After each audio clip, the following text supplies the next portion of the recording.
Good morning students, वापस स्वागत है आपका मेरे यूट्यूब चैनल के अंदर। एक और एग्जांपल्स मैं आपके सामने लेके आया, क्वेश्चन लेके आया हूँ। कई बार एग्जाम में आ चुका है। क्या क्वेश्चन है? A 1.5 metre tall boy is standing at some distance from a 30 metre tall building.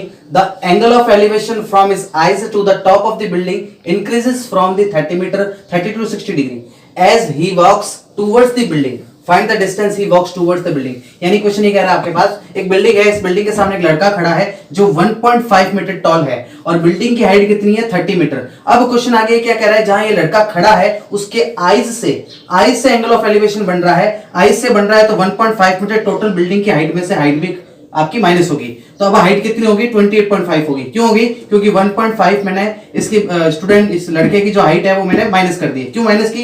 क्योंकि क्वेश्चन ने ये बोला है कि इसकी आईज से एंगल ऑफ एलिवेशन बन रहा है, ना कि फुट से बन रहा है। अगर फुट से बनता तो हम टोटल 30 मीटर लेते, लेकिन आईज से एंगल ऑफ एलिवेशन बन रहा है। अब ये कह रहा है जब ये लड़का यहां खड़ा था तो 30 डिग्री एंगल था, अब ये लड़का बिल्डिंग की तरफ चलता है, जैसे जैसे बिल्डिंग की तरफ जाता है जाके एक जगह रुक जाता है और जहां रुकता है वहां से एंगल ऑफ एलिवेशन आपका 60 डिग्री बनता है। तो क्वेश्चन ये कह रहा है कि स्टूडेंट ने कितना डिस्टेंस कवर किया, उस डिस्टेंस को निकालना है। तो मैंने यहाँ पे नेम दे रखा है ए बी सी और इसको दे दिया डी। तो डीसी आपको फाइंड करना है। अब डीसी कैसे फाइंड करना है? सबसे पहले हम लेते हैं in triangle A B C. ABC क्यों लेंगे? क्योंकि एबीसी ट्राइंगल के अंदर वही रिलेशन बनाना सीखेंगे सबसे पहले। गिवन और फाइंड, गिवन यानी 10 और 10 का रिलेशन बनेगा 10 30। अब गिवन आपको कितना दिया हुआ है? 28.5 और फाइंड आपको क्या करना है? बीसी। गिवन फाइंड 10 का रिलेशन हो गया। देन क्रॉस पहले इसकी वैल्यू रख लीजिए, 1/√3 equals to 28.5 upon BC. Cross multiply करेंगे तो बीसी की वैल्यू होगी 28.5/√3।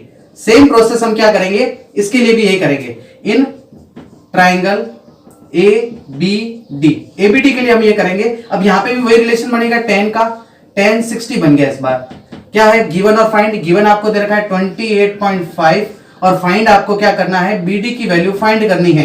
तो 10 60 की वैल्यू होती है √3 equals to 28.5 upon BD. Cross multiply जब हम करेंगे तो अंडर कहां आ जाएगा? डिनोमिनेटर में आ जाएगा। ये आपके बन गई इक्वेशन नंबर सेकंड।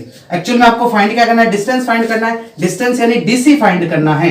तो डीसी कैसे फाइंड करेंगे? बीसी में से बीडी माइनस करोगे तो डीसी आ जाएगा। अब बीसी की वैल्यू आपके पास क्या है?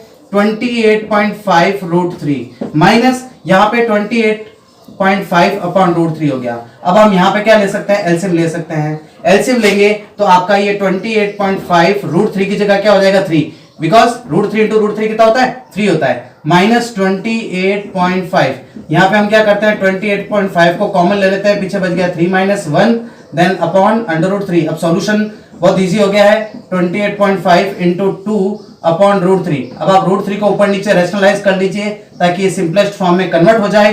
देन आपका 28.5 इंटू 2 √3 अपॉन नीचे क्या बन गया? 3। √3 इंटू √3 क्या होता है? 3 होता है। अब इसको जब हम सॉल्व करेंगे तो 3 9 27.5, 9.5 इंटू 2 √3 दोनों को मल्टीप्लाई करोगे तो आपका हो जाएगा 19√3 मीटर। 19√3 मीटर इसने जो डिस्टेंस कवर किया है वो आपका आंसर है। नाउ एक और एग्जांपल आपके सामने, इंपॉर्टेंट एग्जांपल है। Two poles of equal heights are standing opposite each other on either side of the road, which is 80 meter wide. From the point between them on the road, the angle of elevation of the top of the poles are 60 degree and 30 degree.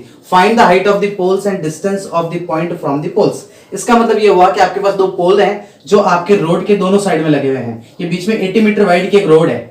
तो यहां से angle of elevation, जब poles equal है तो angle of elevation जो बन रहा है आपका ये कह रहा है कि 30 डिग्री एंड 60 डिग्री। इसका मतलब ये हुआ कि आपका जो towards the building, towards the pole की तरफ है वो तो बड़ा होगा और जो थोड़ा दूर रहेगा वो आपका क्या होगा? छोटा एंगल होगा। यानी 30 डिग्री ये होगा, 60 डिग्री ये होगा। ये बीच में नहीं बनाना है, ये थोड़ा साइड में बनाना है ताकि 30 और 60 डिग्री पता रहे कि एंगल एलिवेशन बन रहा है। अब हम इसको कैसे फाइंड करेंगे? ये फाइंड एक्चुअल में करना क्या है? हाइट फाइंड करनी है पोल्स की।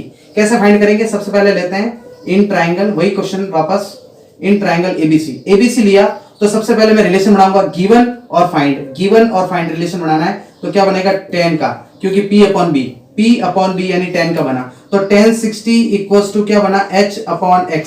इसकी वैल्यू होती है √3 equals to H upon X। Cross multiply कर लीजिए तो √3x इक्वल्स टू H। ये आपकी इक्वेशन नंबर 1 होगी। सेम नेक्स्ट लीजिए आप, इसको लेते हैं in triangle EDC। EDC triangle के अंदर रिलेशन 10 का ही बनेगा क्योंकि P अपॉन B का बन रहा है। तो tan 30 degree equals to H upon 80 minus x, इसकी वैल्यू पुट कर दीजिए 1 upon under root 3 equals to H upon 80 minus x, cross multiply कर लीजिए H 80 minus x equals to 80 minus x equals to H into root 3। अब यहाँ पर आपके पास अगर H की वैल्यू निकालनी है आपको तो क्या हो जाएगा, यहाँ पे क्या करते हैं हम H की वैल्यू यहाँ से पुट कर देते हैं, यहाँ पर putting the value of H क्या लिखते हैं, putting the value of H, H की वैल्यू पुट करते हैं, देखिए 80 minus x equals to H आपका ये रहा under root 3x into under root 3, value put कर दीजिए 80 माइनस एक्स इक्वल्स टू ये हो गया 3x, x एक तरफ हो जाएगा 3x प्लस x, यानी ये हो जाएगा आपका 4x, तो x की वैल्यू कितनी हो गई 20। इसका मतलब ये हुआ कि ये तो हो गई आपकी 20 मीटर और ये 20 माइनस 80 माइनस 20 कितना हो गया, ये हो गया आपका 60 मीटर। और हाइट कितनी होगी, हाइट आप यहाँ पुट कर दीजिए अंडर रूट 3 इंटू 20, तो हाइट कितनी हो जाएगी आपकी 20 रूट 3 मीटर। ये क्वेश्चन आपका सॉल्व हो गया। स्टूडेंट्स अभी खूब सारे एग्जांपल्स हैं इस चैप्टर के, वो और लेंगे हम। मैं आपके लिए छोटे छोटे वीडियोस बना रहा हूं ताकि आप लोग बोर भी नहीं हो, आराम से बैठ के पढ़ सको। Next video next